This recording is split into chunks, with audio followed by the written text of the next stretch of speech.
Okay, welcome back, everybody. We are just on time to start with the second session in our webinar. I think the first presenter would be Miro. Miro, let me make you a presenter quickly. And no need actually, because Kathy will be presenting the slides. Because we need to let me present. present. Okay, Yeah. so Kathy, you will be the presenter. I'll drive. Miro will talk for the first Okay, part. just a second, then I will give it back to you. Here we are. Okay, you should be able, Katyn, to share it. Perfect. Okay, so the floor is yours. Please go ahead. Hello, everybody. My name is Mirosław Migacz. I work for Statistics Poland, and for the remaining few weeks of December, I have the pleasure to facilitate the statistical themes at the Inspire Community Forum. Along with Kathy, we're going to talk about how to disseminate population grid data using API for Inspire. And I'd like to say a few words about the picture you see on the screen. This is us at a pub in Helsinki at the time of the last year's Inspire event. Today it seems like ancient times. I always say that a lot of good ideas come to you when you drink beer. So this demography thing stuff that we are going to talk about today, we had to break down via Skype this year and a bottle of wine. So next slide, please. If I can find it, wait, for some reason it is being in a strange mode. Okay. Okay, this is a slide I like to show a lot. This is how GIS looked at Statistics Poland around 2008. We only had paper maps. And on to the next slide. Then came Inspire. Inspire offered statistics two themes: statistical units, which are geometries for statistical data, and population distribution demography, which is a theme for statistical data for geometries, but without geometries. It sounds easy, but it actually isn't. However, the directive inspired National Statistical Institute to sort out their spatial data. And next slide, please. So, the statistical community was always aware of the important role of geoinformation in disseminating statistics. We cooperate for many years now in the European Forum for Geography and Statistics. We organize annual conferences. Of course, this year's conference was only online. We are engaged in a lot of joint projects. Most prominent one is the series of Geostat projects, which produced population grids, a point-based statistical framework for producing data based on data collection with a reference to a single point. We also tackled sustainable development goals and many other themes. Right now, the Geostat 4 project is ongoing and well on its way to spatialize statistics. And next slide, please. The first Geostat projects produced the European population grid. The grid used the recommended in the Inspire Geographical Grid Systems theme coordinate reference system ETRS 89 LAEA, which is a coherent system for the whole of Europe. In the project, we managed to collect data from 31 countries, which include 28 EU, EFTA countries, plus UK, Kosovo, and Albania. And the population grid has total population and breakdowns by sex and biological age groups. This is a coherent and continuous dataset for a major area of Europe. And in our Inspire services in Statistics Poland, this is the most popular accessed and downloaded dataset out of all that we have published.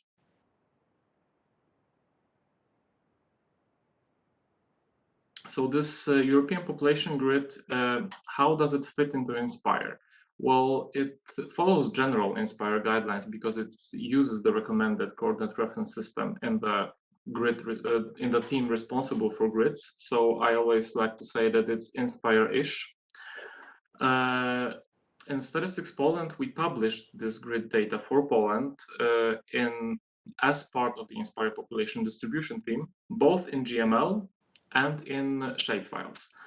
The GML, which is compliant with the data model, is barely used and not often downloaded, while the shapefile is very popular. As I said, it is the most downloadable data set that we have published so far.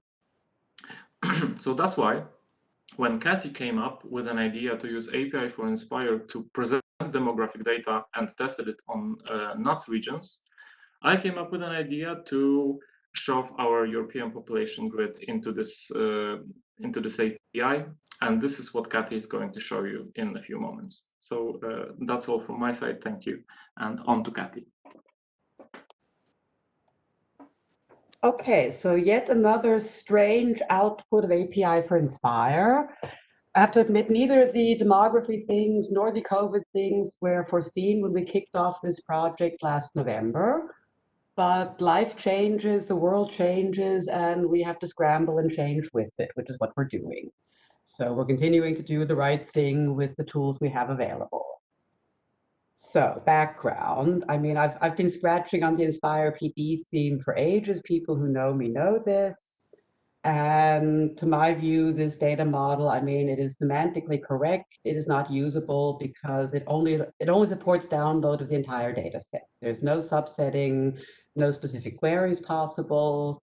Current status, I'm not quite on status here. And if Hannes tells me everything is wrong, so be it. But all I know right now, SDMX is being proposed by Eurostat as the Inspire good practice. And I've looked at this format. I am clueless how one could use this to really access the spatial data without deeper programming skills. I mean, I can get in there, but I doubt the rest of the spatial community really can.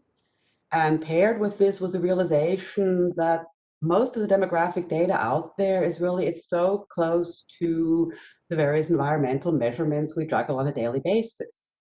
I mean, it's time series on spatial objects. You're providing new values every year, giving various numbers on various thingies, and there's no difference to, let's say, the air quality. And so that was a trigger to experiment with the observations and measurements model, and that brought us to our demography things. So again, the funny sensor things data model, which I've been bothering you with earlier, it's the same model. The cool thing is we could really take the server out of the box and stuff the data in, and I think 2 days later we were online. So how did we model this? We said our things are our NUTS regions. That I had in there already. And so we can clearly reference any NUTS regions. We have 0 to 3 in there. For the gridded data, which I did now for Miro Statistics Poland data, we said the feature of interest, the real object we've got the measurement on, are the individual grid cells. So all of those cells are stuffed over there into the feature of interest. As the observed property, we have their various statistical metrics. So we've got the total population, we've got the population stratified in males and females, and we have it in various age groups. And we've got a cool bit at the end, we've got the female ratio. So we can tell where are the girls or where are the boys. To the sensor, there I was a bit creative. I said, this sensor is Statistics Poland, whatever they do, that's their way of doing it. That is the source which generated this data. So semantically, again, it's totally valid what I'm misusing here.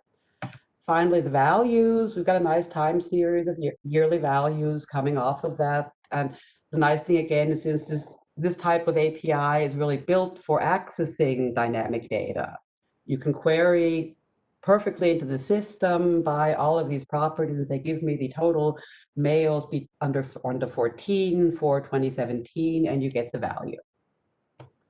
So as Miro already mentioned, we have 2 alternative prototypes. The NUTS version I had set up last spring when we had the COVID numbers. We also did an ad hoc putting the European air quality data online in real time. And I realized I need the demography as a background layer to put things into context.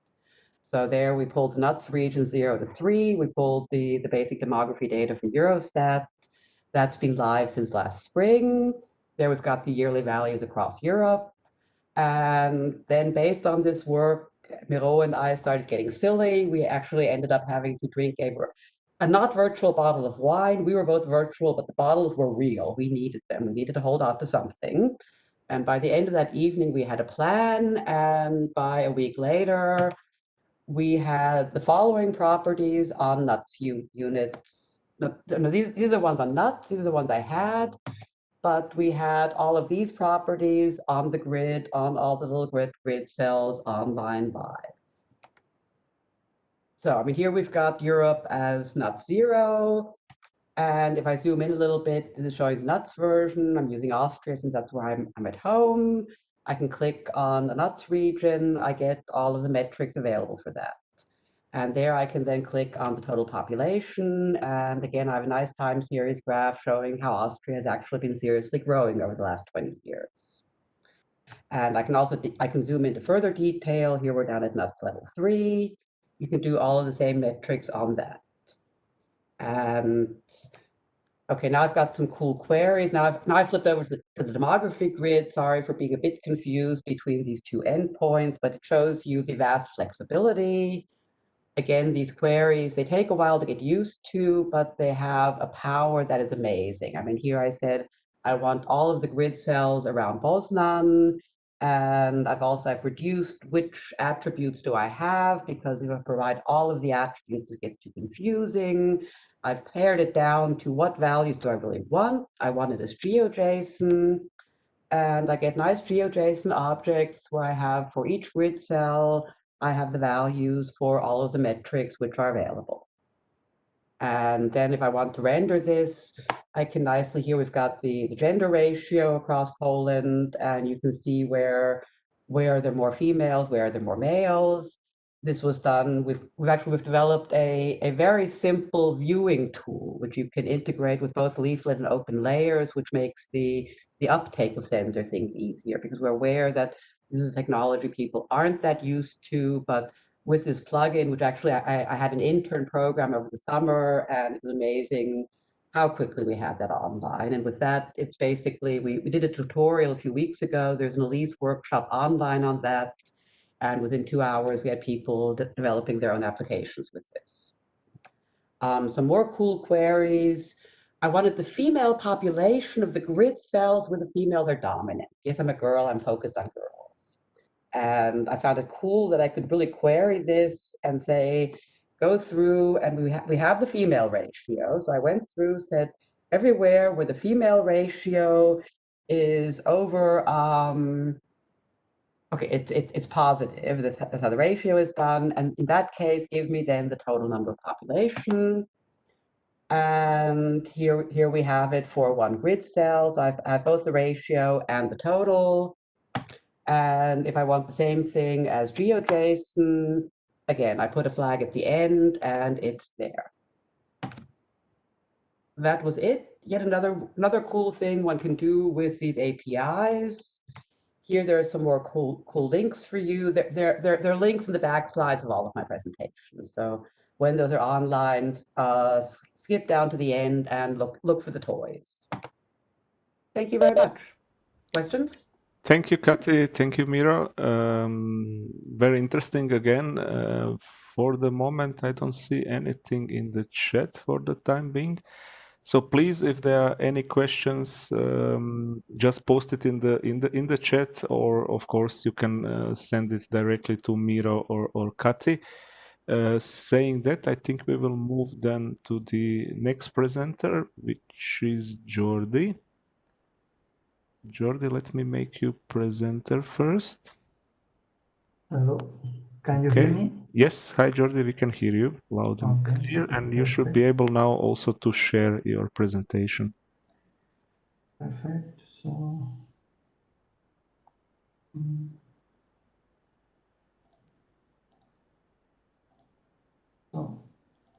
hope that you can see my screen. Yeah, we can see it. Please, the floor is yours. Okay. So my name is Jordi Escriu, and I've been working as facilitator formerly for the elevation of the imagery reference systems and geographical grids section of the INSPER Community Forum, and later on in the software and tools section. And the work today is just to present on the work that has been developed in the INSPIRE Community Forum since the beginning of the thematic cluster activity, in order to provide raster data according to the INSPIRE rules, based on interoperable OGC services. We are talking about INSPIRE coverages and INSPIRE coverage services, and for this work we have been working a small group of people that you can see in the screen, with Peter Baumann and also Kathy Slade present today. So Kathy, feel free to add what you like during the presentation as well. So I'm not being willing to add very details on what is a coverage, but it's a OGC standardized ways to deliver raster data. It's used in a lot of INSPIRE themes where this type of data is present. So since the beginning of the thematic cluster activity and the INSPIRE Community Forum, a number of issues were identified. Those come from different reasons due to inconsistencies in the INSPIRE conceptual models and also in the implementation standards. Part of this was led for the immaturity and inconsistencies in the own standards that, as you can see, there were several standards. And the work of the thematic working groups then added some additional properties on top of the model, forcing in an OGC compliant implementation. So during these years, we have run a lot of activities. You can have here a small selection of them, but just in case you are more interested to know more details on that, I would recommend you to focus on the INSPIRE Coverage Demystified workshop in the INSPIRE conference this year, where you can find presentations on video available, and also the INSPIRE Good Practice candidate that was in principle endorsed last October by meeting, and all this work will be presented as an INSPIRE Good Practice in an outreach webinar on which is foreseen by January 21. Sorry, this is a mistake. Then just to show you the importance of this good practice, and also regarding the raster data coverages in INSPIRE, they are using 13 data teams, as you can see, and there are different views of this coverage for these teams. One of is the WCS view, where coverages are provided as features, and also this SOS view, where coverages are provided as observation results. There are different teams that are dealing with regular or irregular grids, and the ones that are using this view of coverages as observation results are in principle more suitable to be provided by the sensor things API, for example, but they could be also delivered through INSPIRE coverage as well. So what's the main issue that we have been tackled is that the standardized way of providing coverages has a number of elements that are foreseen according to the standard. Is the grid of the raster data itself, the values inside this grid, which were the range set, the range type, which will be describing the observations and the observed property there. and also some metadata information. So what Inspire schemas provided is a number of additional properties which were added on top of this standard structure. So this is a problem to deliver data according to standards. So this good practice is just proposing doing that way. So reducing the standard way of providing coverage data according CIS 1.0 standard, and also provide the properties that are foreseen in Inspire within the metadata slot that is foreseen in that standard. So this is what we have explained in the last slide. So it's a proposal to adopt directly the OGC standard, and for this work, Kathy has been working in providing some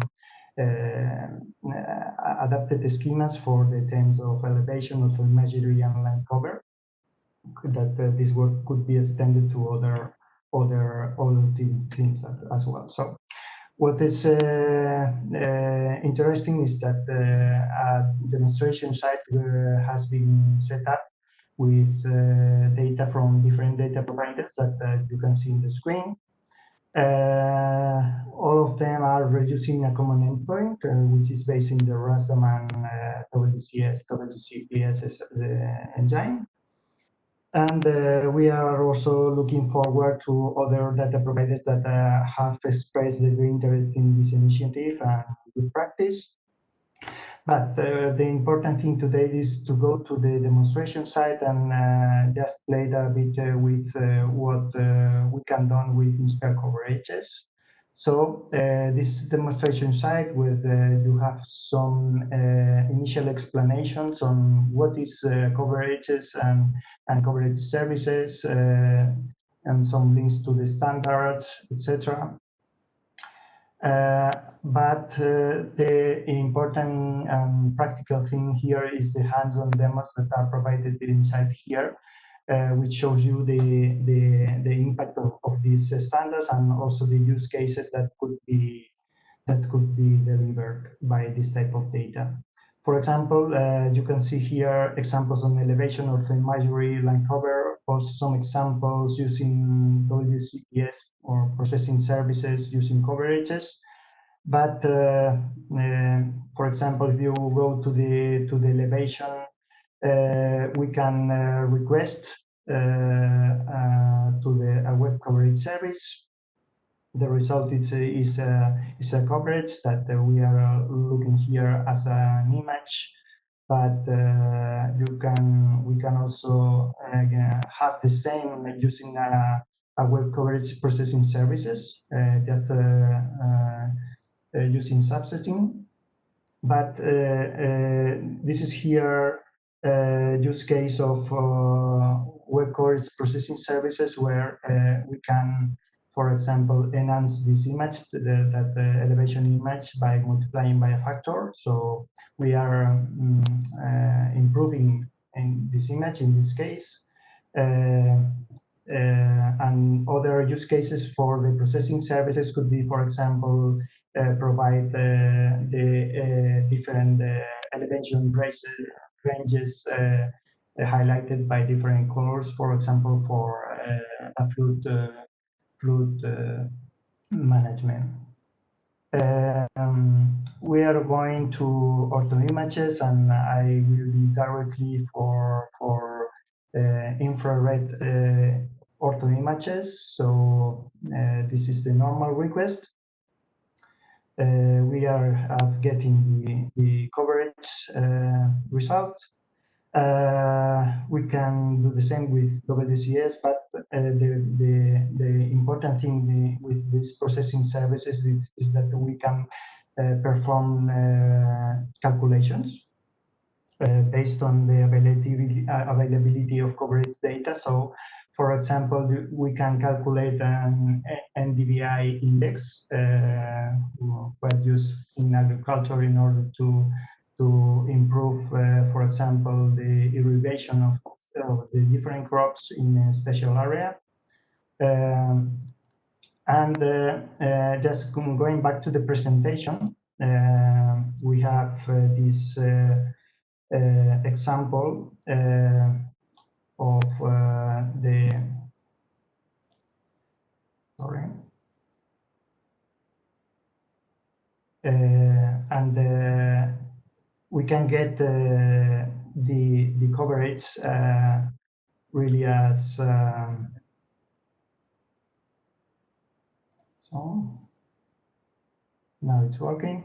So we are getting in this case the coverage is not as an image, but just having the full structure of the coverage. This structure is based on the standards. It is based on the CIS 1.0 standard, which is the standard that is forcing inspectors to provide this kind of data.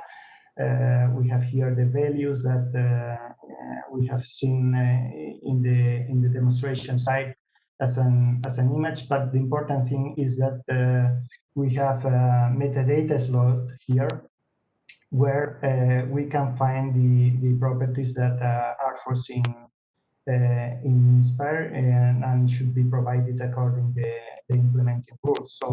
So this shows that we are really providing the information that is needed in this case. So going back to the, to the demonstration site again, we can have more examples on land cover, when you can have the different land cover classes, and this way we can also play with some coloring different land cover classes for performing land cover map. And the important thing is the availability of this data could also deliver the possibility of using processing services in order to mix data.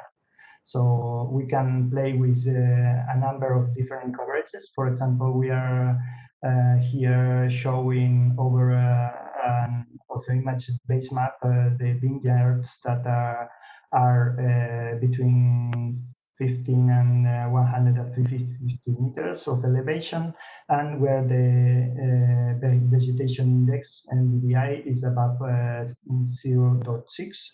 So if we use this execution of the processing services, we can deliver maps, and it's a way to provide new data layers, making overlays with the data we have. So this shows you the power of this type of data, and also the possible use cases in Inspire. So this is what we have in the demonstration site, and you can have different slides here in the presentation, just in case you want a summary of the demonstration. What's the conclusions here is a number of expected benefits. This good practice that has been developed totally during the Inspire Community Forum activity from its beginning at the end of 2014. It's reducing an interoperable solution in order to boost the interoperable provision of raster data. According to the different Inspire teams, we are assuring compliance of this data to the standard that is foreseen as a default encoding in the Inspire documents and Inspire implementation rules for all the teams that we have mentioned. And establish the common agreed basis for its interoperability, and it's also expected to underpin the potential of REST data analytics that are based on web processing services using coverages. This is an optional stuff for Inspire services, but we are really convinced that it's the good use case in this case in order to reduce Inspire REST data and could deliver a lot of benefits. Finally, just to mention that this good practice is focused on elevation of the managerial line cover at the moment, which is tackling the demonstration services, but they can. This good practice is also potentially applicable to other things, up to 13 of them. So you can have here the different reference to the good practice document that was presented to the MICT in last October. Also some a discussion document that was sent to MICT by last July, and also dedicated page in the Inspire community forum. And more reference if you are more interested in the topic. So. And this is our contact details. So just in case you are interested in applying this good practice, please contact us and provide your data in order to set up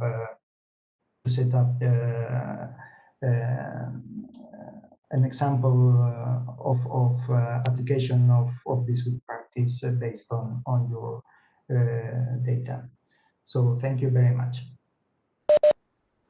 Thank you, Jordi, for interesting presentation. And as you said that there will be follow up in January on the dedicated webinar.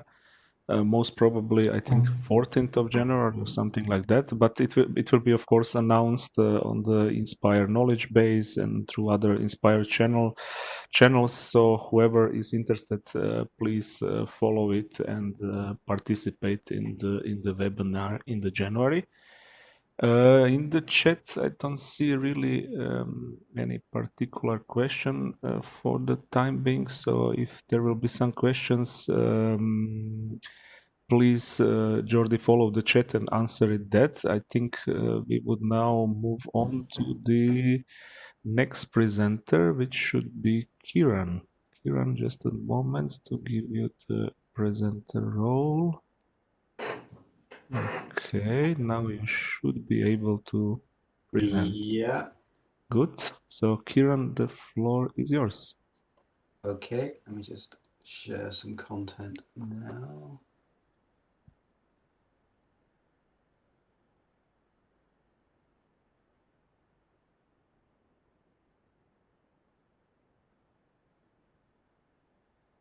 Is that being shared okay? Not yet.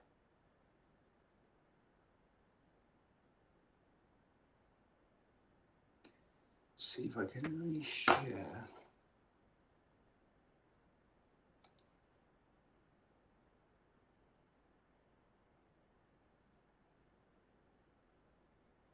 Now it's coming. Okay, here it is. Can you see that? Yes, but we see it in a presenter mode. If you can just change it. Okay. If you go up to display settings, and then you can, I think, change it there. Sharing. No. Here you see display settings on the top menu. Yeah. On yours here, if you click on display settings, yes. Yeah. And then you swap presenter. Swap. Yeah, exactly. Yeah. Should be Thank you. This is it. Thanks, brother. Please go ahead. Okay. So thanks everybody. So my name is Kieran Millard. I was originally the facilitator for the Oceans and Meteorology cluster of Inspire when I was working in engineering consultancy. But since I've started working for BSI, the British Standards Institution, because I've been working much more closely with the energy and environment sector, I've changed to work with the cluster of utilities and government services. And whilst I'm at sort of BSI, I work a lot with different organizations, with governments, with sort of like industry, with sort of like NGOs on how they could use, adopt, apply, and sort of like develop standards. And my experience of doing that over the last 5 years is what I kind of like to talk about today. So this presentation is much more of a strategic view of Inspire rather than a sort of like a detailed implementation of Inspire. But I want to talk about some of the areas where interoperability is becoming an issue, how it's being used, and what the sort of consideration of sort of like Inspire has been in these particular areas. So, 10 years ago, 15 years ago, the world of interoperability was a lot less crowded. We had the word of the national mapping agencies. We had a whole range of sort of like smaller communities doing their own sort of intra-operability. I've highlighted the World Meteorological Organization here, but you've got the geological surveys around sort of Europe. You have many other institutes in that area. Inspire coming in and sort of like brokering the relationship that already existed between the formal standards developments of ISO TC 211 and the implementation standards, the Open Geospatial Consortium, to establish a framework for how we could get broad-based interoperability across all these different sectors was pretty much a sort of like, this was the starting position, and Inspire at the time was the preeminent driving force to try and get all that cross-sector data harmonization working. And the framework that Inspire laid down at the time was sort of like groundbreaking. It was sort of like evolutionary. It was also probably a lot more challenging than we envisaged at that time as well. So that was sort of like 10 years ago. Let's sort of like roll on to sort of like what the world looks a little bit more like today. The thing is that interoperability has started to become a big issue in many other different sectors. The advantage of that is that we are starting to see no questions about the need for interoperability standards, but we are now starting to see lots of people competing as to how we establish interoperability and making it work. So I've highlighted some of the core activities that are going on here. The whole world around sort of like smart mobility standards, which is quite a heavyweight sort of like activity, and that's also aligned with ISO TC 211 on geospatial standards. We have the word of the SIM, what I'll talk about, which is actually the energy, sort of like the smart energy networks. Again, a very big sort of like player in this with some very concrete use cases for how they want to make interoperability happen, what it looks like. And down at the bottom, the kind of new kids on the block, the smart cities agenda, the BIM agenda. All of these activities are driving their own interoperability agenda, trying to understand how they work across and between different communities, and they have active standards development activities behind them as well. They're extending what they've traditionally done in the past to include how you look at the cross-domain issues. Across the top, we now have the emergent world of digital twins, which currently doesn't have a formal standards committee. It's got an ad hoc group that's kind of looking at where we go in this area, but potentially it's looking at how we start to have this broad-based integration and across multiple sectors. So we're beginning to see that digital twin becoming more of a focus for how this cross-sector interoperability occurs. And if you speak to people sort of on a sort of like day-to-day basis, they're more familiar with the concept of digital twins as cross-sector domain integration than they are of Inspire. So let's have a look at what's happening on some of these sectors.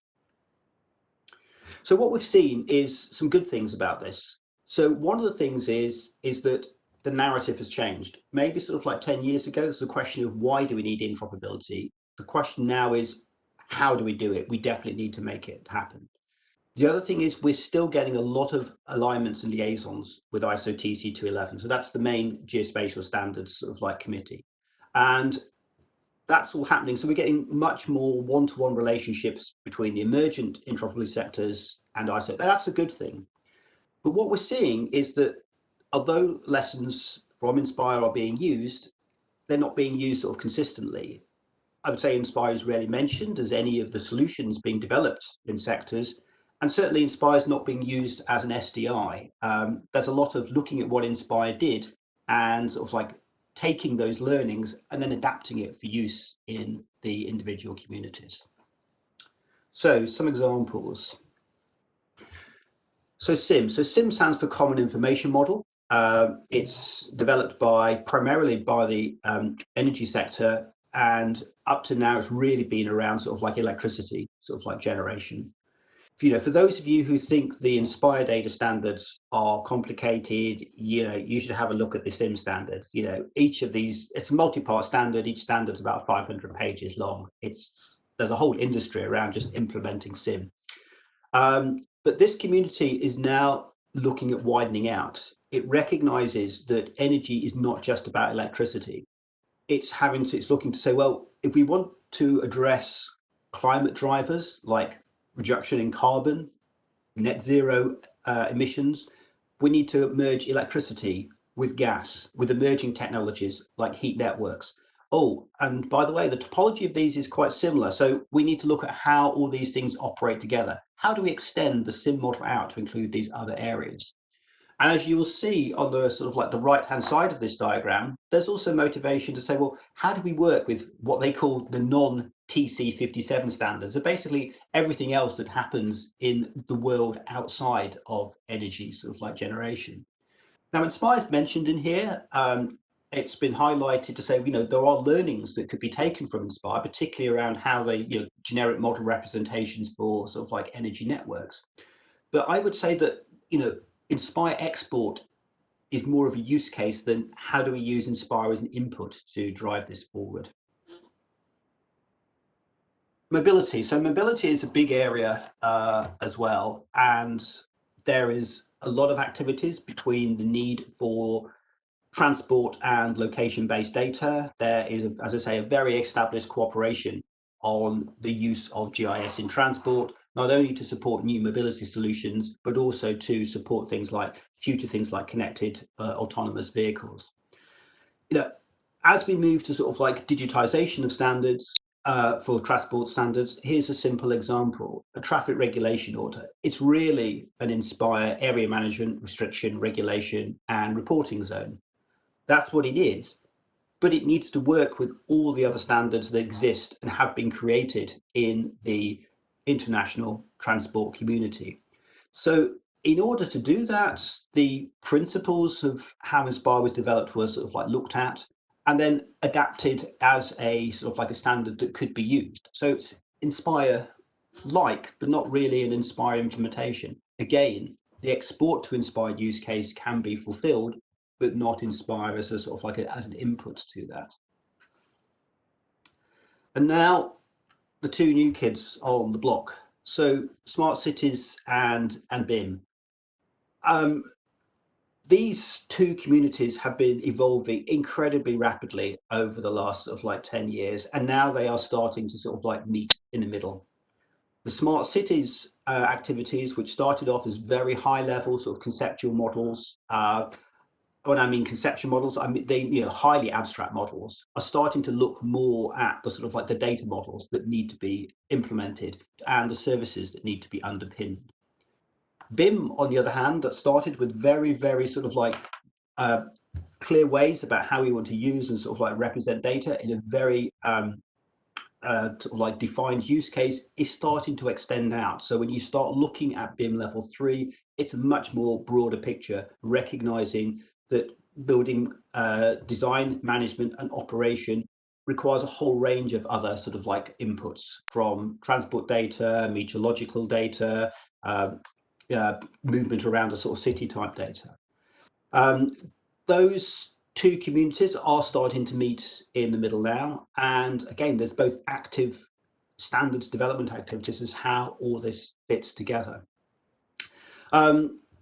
I would actually say that where we are with both those communities is a little bit how we were with Inspire in sort of like 2010. They're starting to sort of like scope out and address what interoperability could look like, how they could implement it, what sort of data models could actually be used in this.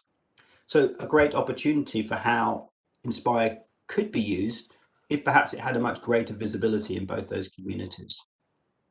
Which brings me on to the last part of this presentation, and that's about digital twins, which I said at the outset is starting to become more of seen as the overarching framework for a lot of these areas where interoperability between different sectors is required.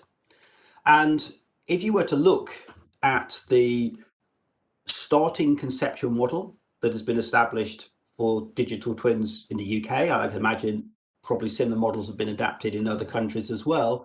You can see that the three tiered approach matches very, very similar to the Inspire approach. So, you know, the reds, the greens and the greys are colored similarly to identify where there are those similarities there.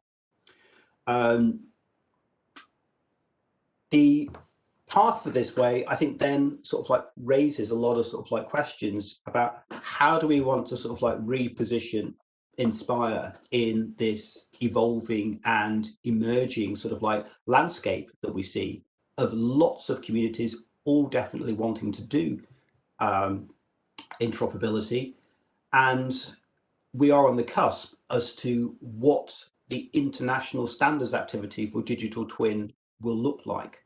So the question is, where does Inspire fit in all of this? So my final conclusions of this is that over the last 10 years, we've really got a strong narrative that we need to have this interoperability happening. You know, the question about why do we need Inspire, I think has gone. You know, it's absolutely sort of needed. The new communities are are moving forward. They've got really strong use cases for why they want interoperability, and they've also got reactive international standards activities behind them that are responding to meet their sort of like particular demands. So Inspire is there, it's in the mix, it's used as a reference, but I wouldn't say it's not as any part of any SDI solution that these communities are looking to develop. And my feeling is that this pathway continues, that Inspire might be engulfed by all this emerging international standards activity. The good news is that I think Inspire is more relevant now than it was actually 10 years ago. But I think the standards activities does need to keep pace with its peers and industry that's happening in standards development organizations. So my concluding mark would be that, you know, what we've done in Inspire could and perhaps should be the foundation of where international digital twin standards goes into the future. Thank you. Thank you very much, Kieran. I think this was really, really interesting and definitely food for thoughts and inspire future looking, at least for me, but I also think for all the other participants. I don't see that there is one comment in the chat. If you can take a look at this and answer to Tastan. And we will move on with the next presentation. In the meantime, the next presenter is my colleague Alexander Kotsev. Give me just a second, Alex, to give you the presenter role. Okay, so you should be able to present now.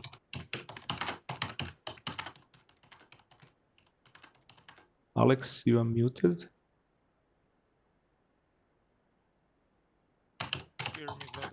Yes, we can hear you, but if you can speak a bit closer to microphone, would be good. Just give me 1 second. It should be better.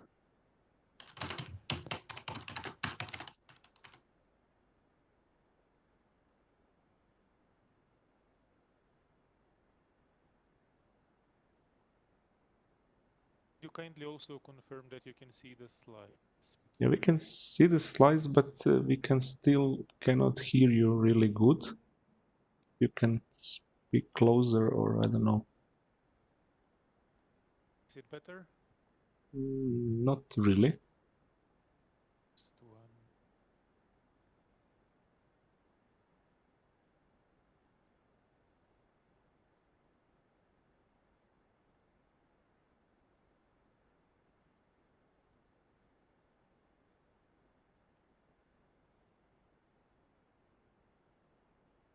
I've increased the volume. Oh, now it's can better. you Now it's much see better. the- Yes. But now we lost your presentation. Oh, okay. It's back. Okay. Please go ahead. Will do. Thanks a lot, Vlado, for giving me the floor. So now, after the really more visionary presentation that Kieran shared with us, I would like to elaborate quickly on the sustainability and the future of the Inspire infrastructure components. I'm just acting as the messenger here. So this presentation was has been created with input. So the actual substance being developed by a lot of colleagues from the JRC.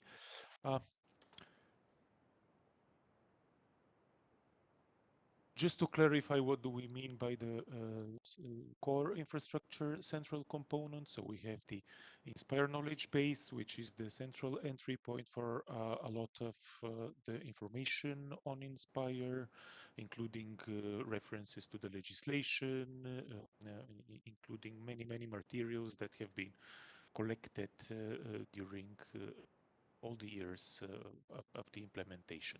Then, of course, the Inspire geoportal as the central pan-European entry point to the infrastructure, harvesting the discovery services of the member states and making all of this available one single interface.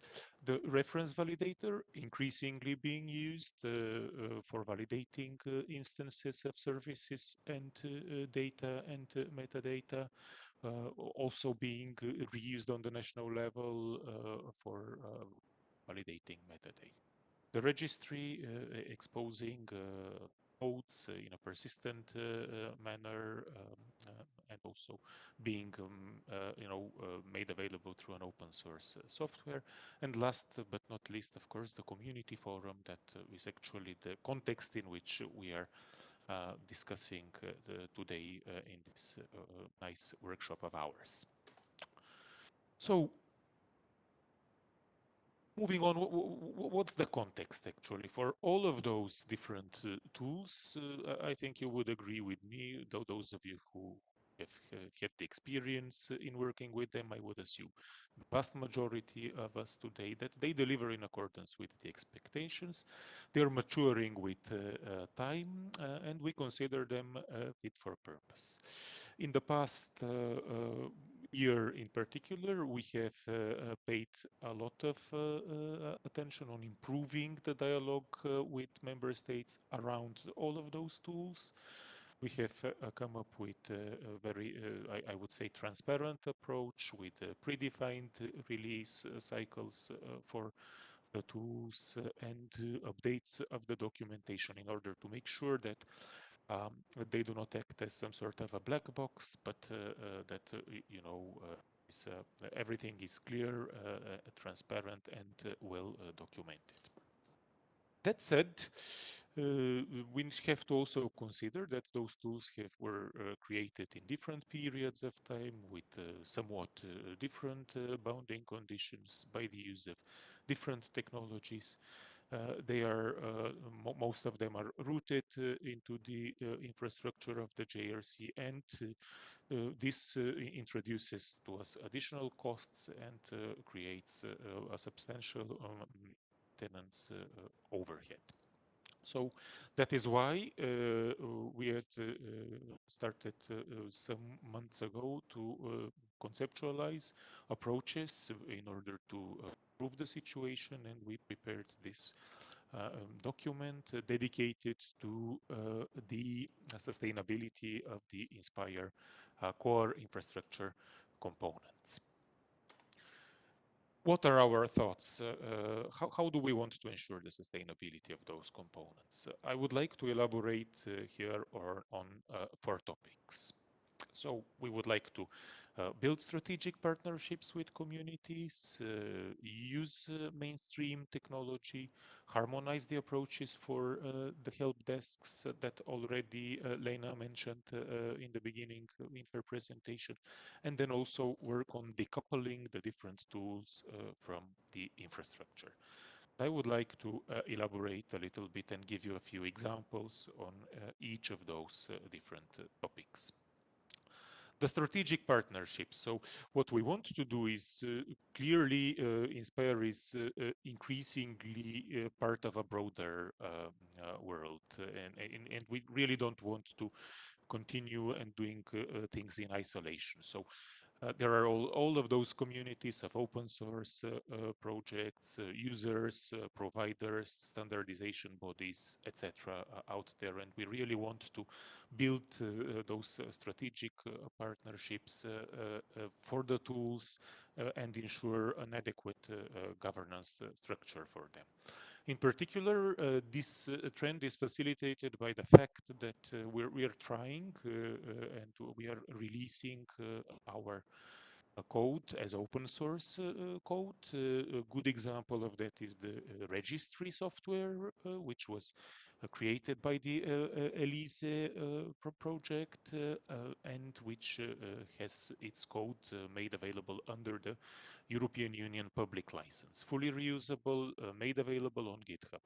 In order to work with communities, what we're doing is we contributed the software, we included the registry in the latest release of the OSGeo Life environment.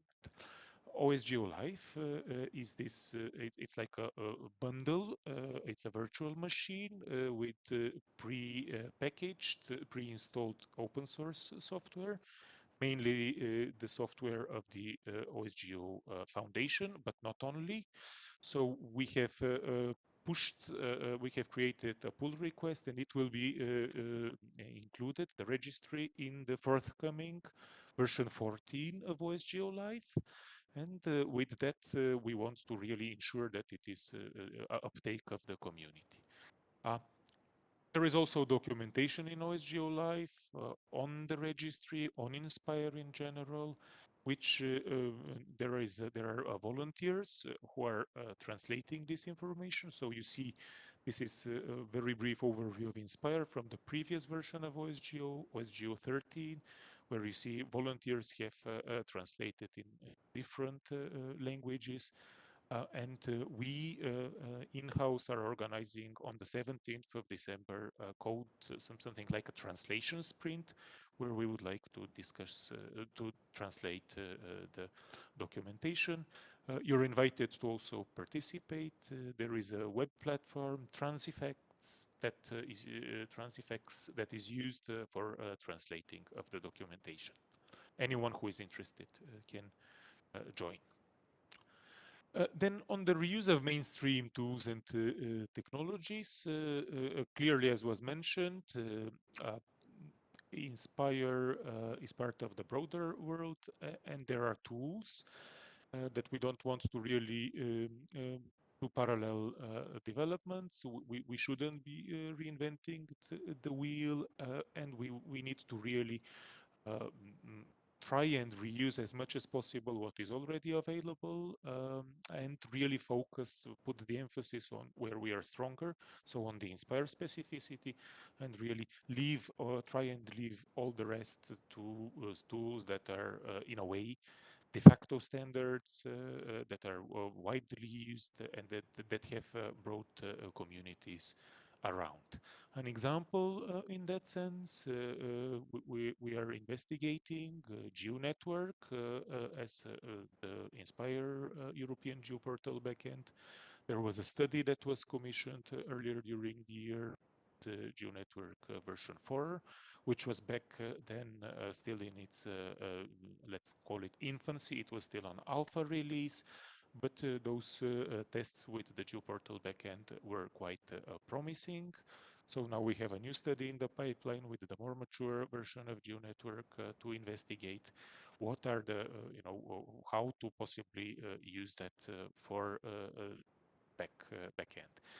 There are things to still be developed along those lines, because you have to bear in mind that the Pan-European GeoPortal is really dealing with quite a substantial number of endpoints and metadata records, so that there are some possible modifications that have to happen for GeoNetwork in order to make it usable for our needs, but we are working on that.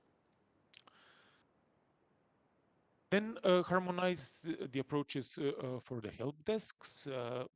As many of you know, we had different help desks created with different tools, again created in different periods. So it was really not feasible, and a lot of the users had difficulties in understanding where to open questions. So what we have now is a new help desk, which is moved to GitHub to leverage on all the community way of discussing issues. We have one central generic help desk there for all sorts of questions, and then we have specific help desks, specific repositories for the different components, for the geoportal, for the registry, and for the validator. The central help desk repository should act as a central entry point. From there on, we are thinking of an approach based on level 1 support, someone who can classify, analyze those issues, and then if needed, GitHub provides us with such functionality to move to the particular concrete help desk, depending on, of course, on the nature of the issue that is being raised. So through that, we really want to streamline the whole process and to optimize it. You're all, encouraged to investigate and to open issues if needed. Then decoupling the tools from the infrastructure, the idea there is that if we go to the cloud, we can benefit from the scalability that the cloud offers. Also, the cloud, I think, is clearly a secure environment, and then we can get out of the box also things like authentication, user management, etc. There is this huge Franco-German, but now growing, being broader, so a European initiative called Gaia X that targets the establishment of a cloud which is made in the EU, so following and reflecting European values. There is an increasing number of members of this Gaia X consortium, and it's an industry mainly driven initiative, but for us as Inspire community, this is an interesting opportunity still to be investigated how we can leverage on that development, but there are many opportunities for considering the migration of centrally Inspire components. Also, if data providers are going that way, then Gaia X can possibly orchestrate all of those developments. Still to be investigated how we leverage on that. We will be organizing together with our colleagues from DG Environment, and we with also colleagues from Germany, from the VKG, a workshop sometime in the first quarter of 21 in order to discuss how we tap into that. So with that, I would like to stop and thank you for the attention. Vlado, over to you. Thank you very much, Alex. I think it was clear. I see that Marco shared some links in the chat, and he also replied to one question from Jordi. So please, if there are any other questions, just put it in the chat, and I'm sure Alex will answer on it. And we will, in the sake of time, move with the next presentation. Thank you, Alex, very much. Okay, our next presenter is Giorgio Saio. Coming from GSIC. Giorgio, I will just give you now the presenter role. So, okay, can you hear me? Yes, we can hear you very loud and clear. You should be able also to present now. Yes? Can you see? Yes, we can see the screen? I put also in presentation mode. Okay. Yes, Giorgio, please go ahead. Okay, thank you very much, and thanks for the invitation in this important webinar. I would like to present the evolution of the geospatial knowledge-based training platform. This is an activity that we carry out in GZIG, and my colleague in particular, Roderick Molina, was the implementer of this platform. So, just a very few words how we carry out this platform. You probably most of you know us. We are an association, European association with member in many European countries. We promote, in particular, training initiative in JS and the application, with in particular promotion and of many European projects in the field of training education and also innovation and technology transfer. Since some of you might remember Natural Day Plus, Geosmart City as innovation project that deal in particular with Inspire, deal with the Inspire directive, but also some training project under the program of the European program like Leonardo da Vinci and Erasmus Plus, like LeanVit, that was especially dedicated for the creation of the training model for Aspire, but also J cases. Currently, we are also working in the field of Copernicus Academy with for the development of skill and the use of the exploitation of Copernicus data and service with the project EO4Geo.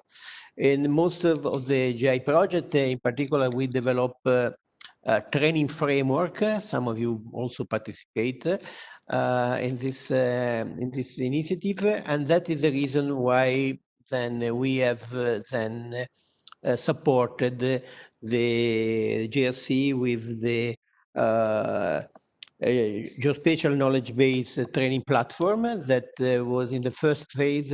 We started in 2017 in collaboration with the GRC Inspire team and the context of the ELISE action. We currently, in the first phase, we created the platform, and with 15 self-learning training modules. We had about 1,400 registered users right now in the platform, and that was anyway the first phase of the initiative. Just a few words about the learning platform. Is a flexible and scalable, then additional model could be added following a standard format, and can also different format, including HTML presentation with voice, video, self-test, and documentation. So it's quite flexible in the way and how to present these modules. And the important is all the training modules are freely accessible upon registration and compliant with the requirement on the GDPR regulation. Also important that all the training material provided are provided under the Creative Commons Attributed Share Alike licensing. So just a few statistics. You can see here on the right side the list of the modules that are was developed, was uploaded in the first phase of the initiative. You can see something related to the introduction to Inspire, but also Inspire Advanced, and both for decision maker and technicians. We have, I'd said, 1,400 registered users, and with an increase new user per month from 15 to 20. The people, the stakeholders, the registered, are more from Germany, Spain, Italy, Belgium, Netherlands, and with user profile we can see administration and public bodies, small and medium-sized enterprise, but also university students. About 900 male and about 450 female. Just to say that the gender is not really equilibrated, but so is also family has a significant participation and attention to the Inspire. As said, this was the first phase of the project. Now we in the second phase that started, that is ending now. We have new and revised training material in the platform, also with the support of some of the GZIG member, in particular Q11 and Epsilon Italia. So we had some new modules or update some modules, in particular the overview of technology trend, principle for data and metadata harmonization according to Inspire, and that has two new modules. Regarding the update modules, we can see the Inspire network service and from Inspire to a government. So all of that is now being uploaded in the platform, and but not only that, we have also ongoing some inspired testimonial video, in particular from well-known actors with long-lasting experience in Inspire. I think that you all know Thorsten Reitz from WeTransfer that develop take the follow-up of the Humble project for harmonization with Inspire. Also Giacomo Martirano from Epsilon Italia, and Alejandro Gunea de Salas from Geogramma, that is a very dynamic Spanish company in the J field. So that's just an example of this testimonial video. One just to finish, the future development is we agree with Jesse that the selection of course from the current training platform will be also published in the recently launched EU Academy platform. So there is the full compatibility between the two platforms, because they are both based with Moodles, and then this will guarantee migration of existing courses. So that's all from my side, and thank again for inviting me to make this presentation. Thank you very much, Giorgio. I think your presentation clearly shows how capacity building is important in Inspire, and especially with the statistics that you showed to us, that there are still many users, many participants, and we are of course also happy that basically we are now in this second phase where we are trying to update some courses, but we will also provide new courses, as you mentioned, very soon. They will be published through the Inspire training platform, and as you said, we will also try to publish some of the courses on the EU Academy, which is a new launched academy just recently, and it's open to everybody. So very worth to explore what is there.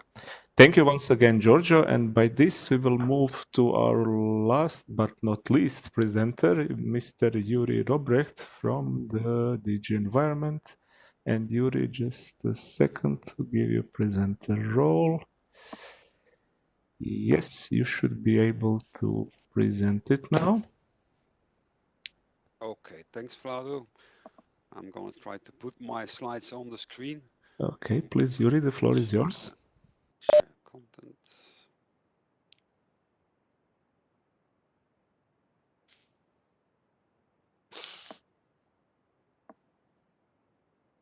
Here we go. Can you see the slides, Vlado? And yes. can you hear me? Yes. Okay, perfect. So thanks, Vlado, and by this time already good afternoon to everyone. I'm Yuri Robrecht, Policy Officer at DG Environment, for, amongst other things, also the implementation of the INSPIRE directive. And I realize that I'm between you and lunch, so I will keep it to the 15 minutes max that were appointed to me. But first of all, I want to use the opportunity to join my head of unit, Robert Conrad, in thanking the INSPIRE Community Forum facilitators and the colleagues of the GRC for organizing this webinar. And I would like to extend our thanks also to the entire INSPIRE community for your continued efforts and commitment to implementing the INSPIRE directive.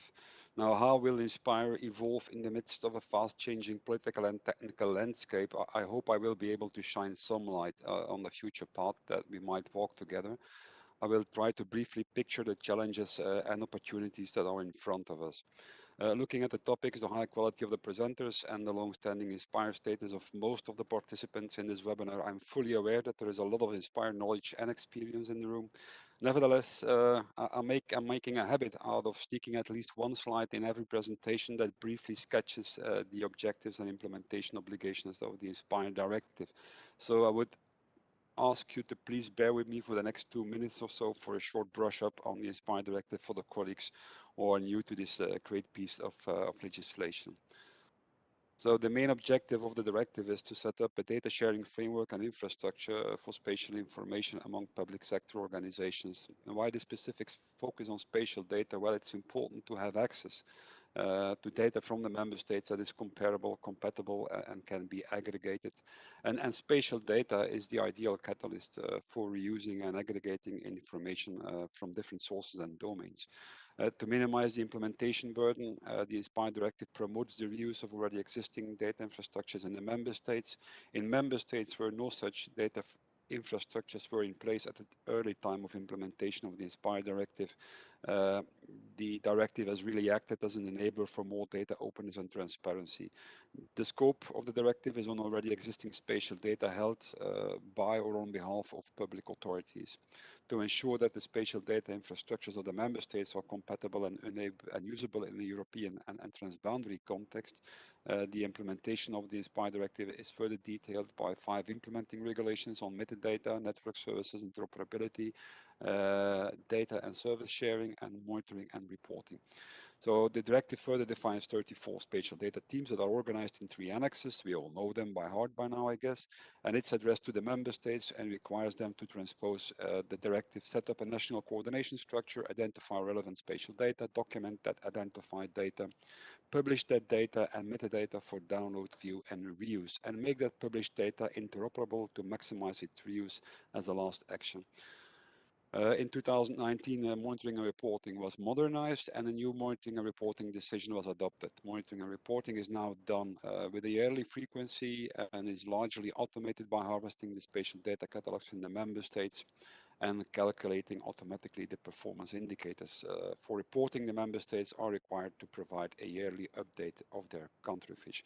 So where are we now on the implementation roadmap? Well, most of the deadlines have passed. One of the major deadlines on the interoperability regulations for the Annex 2 and 3 data was reached end of October. And now there's only one deadline that still awaits us in the near future, end of next year, December 2021, and that's the interoperability of invocable services. With that deadline, we will reach the full end of the foreseen implementation roadmap for INSPIRE. Now, where are we really? Where are we regarding the implementation in the member states? Let's look at some condensed version of selected statistics from the last monitoring and reporting cycle. That shows that we've been harvesting 35 metadata catalogs across the member states. That resulted in more or less 260,000 metadata records that have been validated automatically by the reference validator, plus minus 160,000 datasets descriptions and about 100,000 data service descriptions. Now, the monitoring showed that the metadata conformity is still low. One of the reasons for this is the full and strict validation that we apply for all metadata rules through the reference validator. Data identification and availability has certainly improved, but data accessibility really needs further work. There's also a lot of good news. The collaboration between the country experts and the GRCUs providing technical support has been very good over the last year through the active interaction. A lot of improvements have already been made to the new reporting process, including bug fixing and updates to the reference validator. The system has become much more stable now, and the new indicators and the support for their visualization in the GeoPortal give us, and I think also the member states and everybody involved in Inspire implementation, a much better insight in the state of play. So we're really looking forward to the outcome of this year's reporting cycle. Now let's look what is ahead of us and see what the planned evaluation of the Inspire directive and the new political reality will bring to the further development and the implementation of the Inspire directive. If there is a change policy context, a new commission, new political guidelines, the ambition of a twin green and digital transition, the COVID-19 crisis and the following recovery measures that are taking place right now. We are in the midst of a fast changing political landscape, and that we have to take into account when developing a vision for the Inspire directive that will hopefully render the Inspire directive and the Inspire framework into a valuable enabling instrument for data sharing. We're almost at the end. If we go over the policy context that I've listed there on the slide, that we're almost at the end of the implementation roadmap, as already mentioned. And we also realize that several member states are still lagging behind on their implementation and that some of the gaps are only closing very slowly. We have the mandatory evaluation of the Inspire directive by the 1st of January 2022. Not only is the evaluation very timely, but the Inspire directive is by now also more than a decade old and is sure due for a technology update. Now we also have the Green Data for All initiative that has been communicated in the Data Strategy for Europe communication in February. That has two main drivers, the political ambition of the European data strategy to support the European Green Deal and the regulatory task for the Commission to evaluate the Inspire directive as mentioned before. The European Green Deal itself emphasizes the need for better information and more accessible data, and as such will become one of the most important use cases for further Inspire implementation. And furthermore, we will also look at streamlining the Inspire directive with the Open Data Directive, specifically on the reuse and data sharing conditions. That is the Article 17 of the Inspire directive, and a very important field of common interest between the Inspire communities and the digital communities will be the implementing act on the high value data sets that is being prepared by our colleagues from DG Connect for the right now, and that can really become an enabler for Inspire. So we'll go through these different aspects of the policy context, starting with the Inspire evaluation. Why are we doing the evaluation? Where do we start? And what is the scope of that evaluation? Well, we have the regulatory obligation to evaluate the Inspire directive by the 1st of January 2022, as already said. A support study for supporting the Commission with the evaluation and the preparation of the staff working document will be launched next week, next Monday, for the evidence base. In addition of other evidence that will be gathered in the study, we will of course use the data that's already available from the monitoring and reporting, and also from the previous evaluation and refit exercise that we did in 2016. The results of that study will then be further processed and published by the Commission as part of the normal procedure in the form of a staff working document. The geographical scope will be all the EU member states and the EEA EFTA countries. EEA doesn't stand for the Environmental Agency, but here it's the European Economic Area and European Free Trade Association countries. And they will also be in scope. And for the temporal scope, we will focus on the evidence that has been gathered for the period 2014-2020. On the evaluation criteria, we have little flexibility. That's quite clear. These are being very clearly articulated by the better regulation procedures that we have to follow. So we will focus on the effectiveness, the efficiency, coherence, relevance, and EU added value criteria for the Inspire directive. Driven by the political ambition that is articulated in the European Strategy for Data as the Green Data for All initiative, and we will come back to this a bit later in a bit more detail. Possibly the findings of the evaluation will be fed into an action to revise the legislation. But that will be part of a possible impact assessment, but more about the Green Data for All initiative a bit later. Let's have a backwards look at the Inspire Refit 2016 findings, just to freshen your memory a bit. As we already said, we did this midterm evaluation 2014 and refit exercise 2016 that came together in an evaluation that we back to back finished in 2016, and that exercise showed that the Inspire directive was still fit for purpose, and that its overall relevance of the directive remained high. It was also expected already at that time that the relevance was going to increase, given the ongoing digital transformation that really kicked off around 2015, 2016.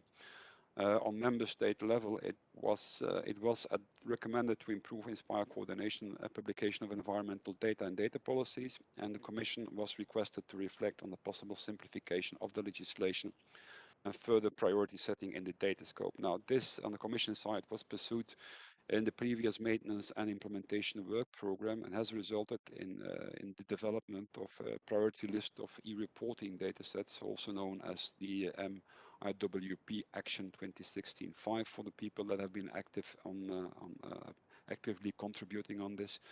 That also resulted in streamlined monitoring and reporting through a new monitoring and reporting decision, and a proposal for amending the interoperability regulation that hopefully will be implemented in 2021. For this, we're still looking for political support to further kick off the procedure, doing inter-service consultation with the Commission services, and then come back to the Inspire committee for endorsement of a possible amendment proposal. That, amongst other things, will aim at removing code lists from the legal framework and putting it in a register to be kept, and that will be much easier to introduce changes, new additions to code list, new code list, and so on. We'll also take out the coordinate reference systems from the interoperability provisions and keep it also managed under a register, so that member states can also introduce, besides the 3 interoperability coordinate reference systems and grids, can also introduce national grids in that register and document that. So that's still upcoming next year. Now let's move ahead a bit and look forward. And for your information, I've included in this presentation also an indicative timetable for the Inspire evaluation. The Commission has already published the evaluation roadmap for public consultation as a first step in kicking off the evaluation of the Inspire directive. The roadmap was published on the 7th of September, and the public consultation on that roadmap ran till 19 October 2020 on the Commission's Have Your Say website. Now, the Commission will start preparing the consultation strategy the coming weeks, together with the service provider of the support contract, and this will include a public consultation with a fixed set of evaluation questions that will be assessing the different criteria I mentioned before, and it will probably be launched around February 2021 and will run for 12 weeks. For this public consultation, we will, of course, consult and inform the larger Inspire environmental and digital communities, who we hope will be massively involved and provide us feedback on the questions that we will put in the survey. In addition to the public consultation, the Commission will also set up some targeted consultations with selected stakeholders that could be member states or umbrella organizations like Eurogeographics or EURO, that bring together member state public authorities in kind of a European setting. The format of these targeted consultations still has to be agreed, whether it be interviews or a survey through phone calls. Probably will not be physical meetings, so we will have to use kind of well, digital tools to get in touch with each other and to take and to have the interviews. The support study for supporting the Commission with the evaluation and preparation of staff working document was launched this week. We will have the first meeting next week to kick everything off and prepare all the documents and the public consultations. So that's where we are with the evaluation, and you see that we aim at finishing the evaluation and publication of the staff working document somewhere in November of next year. Hopefully we'll have a more or less final document by October.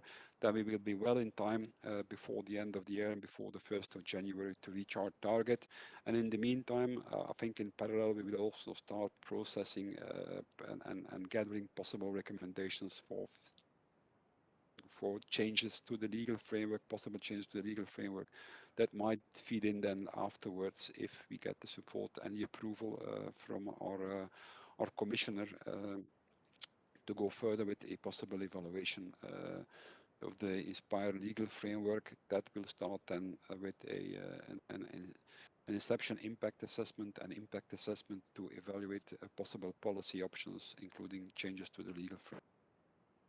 And streamlining, of course, with other legal digital initiatives like the Open Data Directive and the Implementing Act on the High Value Datasets. Okay, as time is moving ahead and I'm taking too much time, let's move on. Inspire as a digital instrument, the European Green Deal emphasizes the need for better information and more accessible data to improve the implementation of existing legislation and the Green Deal strategies on biodiversity, zero pollution, smart mobility, farm to fork, and so on. The European Strategy for Data, in its turn, responds to this need. It proposes horizontal legislative framework for the governance of what we call the common European data spaces, including the one supporting the priority actions of the European Green Deal, and that would be the European Green Deal data space, and also enhances, while doing so, the Green Data for All initiative to review, in particular, the interaction between the Inspire Directive, the Public Access to Information Directive, and the Open Data Directive. The outcome of this evaluation will probably also provide important evidence base to the EU follow-up actions, such as the revision of the Inspire Directive. The recently revised Open Data Directive has also created an opportunity for further streamlining, and I already said this, that's the possible streamlining of data sharing and reuse provisions under the Article 17 of the Inspire Directive. And of course, we will have a closer look at the high-value data sets, which is under preparation in the Act, and that shows a very meaningful overlap in scope with the Inspire Directive, especially on the high-value data sets in the categories geospatial and Earth observation and environment, where it seems that the Inspire framework will be fully reused to deliver the selected high-value data sets. Now, when looking at both the European Green Deal communication and the European Strategy for Data, it is clear that data is at the heart of the Green Deal and that the digital transition is considered to be an important enabler to implement the Green Deal objectives, including the better implementation of existing legislation. The Green Deal even refers to the development of a very high precision digital model of the Earth, and Kiram already discussed this. These are the digital twins. Now, to build such a model, you will of course need a lot of data. That data is not only coming from reporting from the member states, but also coming from sensors, Internet of Things, smart devices, phones, cars, and so on. Now, in the EU strategy for data, these Green Deal ambitions are being supported by the development of a European Green Deal data space, with the special attention again for the Green Data for All initiative and Destination Earth. Now, furthermore, there are also pilots foreseen on zero pollution and circular economy as priority actions to develop the data space. And this level of ambition was also recently documented in the work program orientations for the Digital Euro program, which will be the main funding program supporting the digital transition and the implementation of the European common data spaces. Now, when you look at this total picture of different sectorial data spaces and you look at the objectives of the Green Deal, then you quickly realize that the European Green Deal data space alone will not be sufficient to support the implementation of the objectives. Even within the European Green Deal data space, we already see the development of sub-data spaces emerging along the strategies that we are developing on biodiversity, circular economy, chemicals, batteries. And all these data spaces have to support, of course, the free flow of data. For the farm to fork, for example, you will have to connect the Green Deal and agriculture data spaces. If you want to assess the impact of certain chemicals released in the environment on the human health, then you will minimally have to connect the health data space with the industry data space and the Green Deal data space, and so on. So it's clear from the onset that the interoperability between the sectorial data spaces is essential to build this one European common data space. And the focus of the Inspire Directive and its possible role in the implementation of these common data spaces is on the public data and the privately held public data, which is the scope of the Inspire Directive, complemented, of course, by the higher value data that is in the making and the implementing act that is being prepared by the Commission. Let's move on now. So, well, now to provide an answer to all these political and the technology challenges, we have been discussing a new work program in the Inspire Maintenance and Implementation Expert Group. And the nice thing is that this MIWP, as we call it, comes right on time. I think it was Alex who said if it would have come 1 year earlier, would have been too soon, not being able to capture the evolution induced by the digital strategy for Europe and high-value datasets, for example. If it would have come 1 year later, have been too late, running behind facts. So at least the timing for this work program, if this new work program is perfect. And the new work program should focus on the new vision for the INSPIRE directive that positions the directive in the digital strategy as the enabler for sharing publicly held data and promoting the free flow of data across the sectorial data spaces by guaranteeing a minimal level of interoperability. Hopefully, I think this is my last slide. So these strategic objectives that we formulated when starting to work on the multi-annual maintenance implementation work program 2020-2024 were translated in this new document that will focus on 3 work areas and will deploy 6 core actions. I will limit myself to briefly introducing the 3 work areas. That is the focus on the transformation of INSPIRE in the modern digital ecosystem that is aligned with other digital initiatives and will act as the enabler for developing the European Common Data Space and more specifically the Green Deal data space. It also focuses on preparing a common landing zone for the INSPIRE implementation in the member states for the next 2 years that supports through, amongst other things, a comparable offer of data and services and data services that will allow us to develop tangible use cases on all levels of public administrations, meaning the local, national, European level, regional level, and even global level in support of the sustainable development goals. And I think from the bottom up, I think the local authorities, administrations, also on the development of digital twins, have been putting a lot of work behind it, and more these cities, these urban areas are emerging as the digital, let's say the digital what you call front runners. And I think also from the INSPIRE perspective, it would be good to keep an eye on what's happening on the local level regarding a possible future architecture that will support all these levels of administration. And the last area of focus will be, of course, the Green Data for All initiative, meaning the evaluation and the possible revision of the INSPIRE legal framework, stretching over the next 2-3 years. By 2022, 1st of January, the evaluation, followed by possibly a revision that then should take form, if we succeed in doing so, form of a new legal framework or an amendment to the legal framework early 2023. Now, this ambitious and forward-looking multi-annual work program for the next 4 years will render the directive, hopefully, and its implementation, hopefully, into a valuable instrument in support of the green and digital transformation and to guarantee the future of this directive. The work program was endorsed 2 weeks ago by the INSPIRE Maintenance and Implementation Expert Group, so we're now ready to take off and start calling for nominations for subgroups to start working on the different actions under the work program. With this, I am at the end of my presentation. I hope this already gave a flavor of the work ahead and the possible evolution of the INSPIRE framework. Happy to take questions. Sorry for to go a bit over time, but I think that at least it was necessary to at least inform you about the current evolutions. So with this, I want to give the floor back to Vlado. Thank you very much, Yuri. I think this was really informative for all participants to see what are the future steps and how we will basically, what will be the evolution of INSPIRE towards the new policy directions.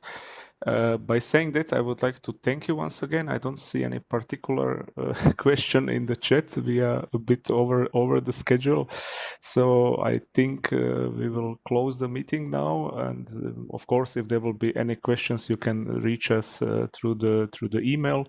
By saying that, I would thank first to all facilitators of the community forum, first of all, for their initiative to have this webinar. I hope it was useful for all the participants. Then I would also like to thank Karen Fullerton as my co-chair and the backup and co-organizer of this meeting. Thank you, Karen. She was silent today, but she was all the time with us.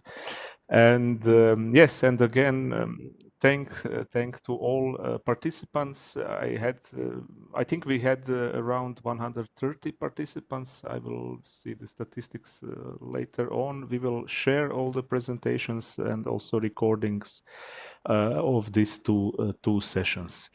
So thank you all once again very much. Have a nice afternoon and have a nice weekend. Thank you and bye.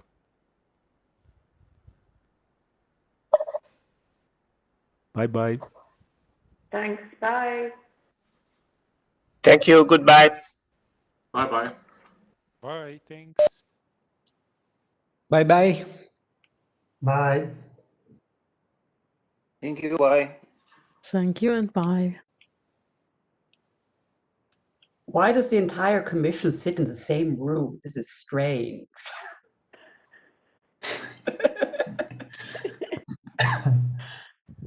Commission buildings. Okay, standard window. Have a great afternoon.